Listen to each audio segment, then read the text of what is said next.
Good evening. I wish to address my friends who have been sending me emails, most of them thoughtful, some of them not so thoughtful, but still respectful. And I appreciate the respectfulness, even though you feel that you're schooling me and teaching me the ways of the world. I'd like to go back to the evolution of the eye, and I'd like to address a video that I saw concerning the facts, evolution versus creation.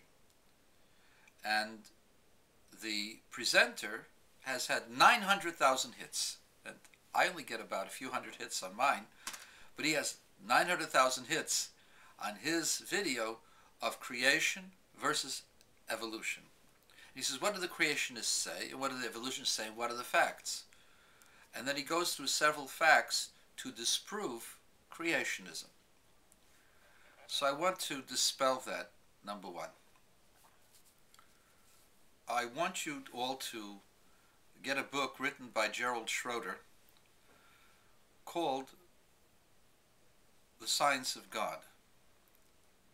And this book will present a plausible alternative to the evolutionary doctrine, which will account for the whole process of the creation of the various types of existences. I don't want to say that there is no difference between the concept of creation and evolution. There is. Evolution says that things happen by themselves, and I say that that's impossible. Again, I will say that again. It is impossible for evolution to take place by itself. The fact that there are things that evolve slightly from different kinds, different types of things, and speciation they call it, and is not the same. And I know that I've seen the Wikipedia articles of atheists, and those articles are very, very biased. And I'll go now to specifically the eye, but I want to focus on that particular video. What does he say? He says, according to the creationists, everything was created at the same time. Therefore, they have to be in the same strata as one another. So two things I wish to say on this. There is no place in the Torah that says that man was created at the same time as the birds or as the other animals. In fact, this is the opposite. It says that the first things that God created were the plants and those that are closest to the plants, and those would be the first things that you would find at the bottom of the layers. It also doesn't tell us anything about the tiny little things, because the Torah doesn't describe every single part of creation. And also, there is no timeline. It says the world was created in 6 days, but those 6 days could have had many, many things happening within them. Number one. Number two, time is relative. And what could be 6 days for the macrocosm, for the movement of all of the celestial bodies, such as the great galaxies and the stars that are moving at rapid rates, where time slows down the faster you move. For those of us in concentrated areas like on Earth, time moved very rapidly. And so there is no real cosmic clock that can define what exactly took place under what conditions, and that they would have to be exactly the same. It's not true. Nowhere in the Torah does it claim that the animals died at the same time as the mollusks. Nowhere in the Torah does it claim, nowhere in my teachings would it claim that there would be any particular place where you would find different skeletons. The reason why the Torah doesn't address it is because it's irrelevant to our moral existence. However, when you examine the argument falls by the wayside, because there are many places in the world where the so-called hierarchy of strata is inverted. There are large areas in this world where the strata are not uniform. And in fact, the things that you should find in the bottom are found on the top. So they claim that somehow or other got mixed up through some volcanic movement or other such movement.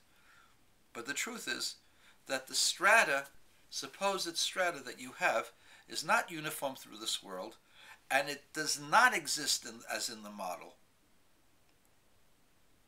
It is put there as a model by the scientists who wish to impose in your mind that the strata really exists this way. But all over the world, the strata is not this way. Or maybe in a few places, idealized places.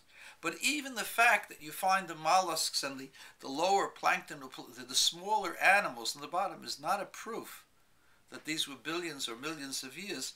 Or even if they did take up billions or millions of years, that also is not a contradiction to the Torah, because 6 days of creation could have been, as Gerald Schroeder explains. Just read the book.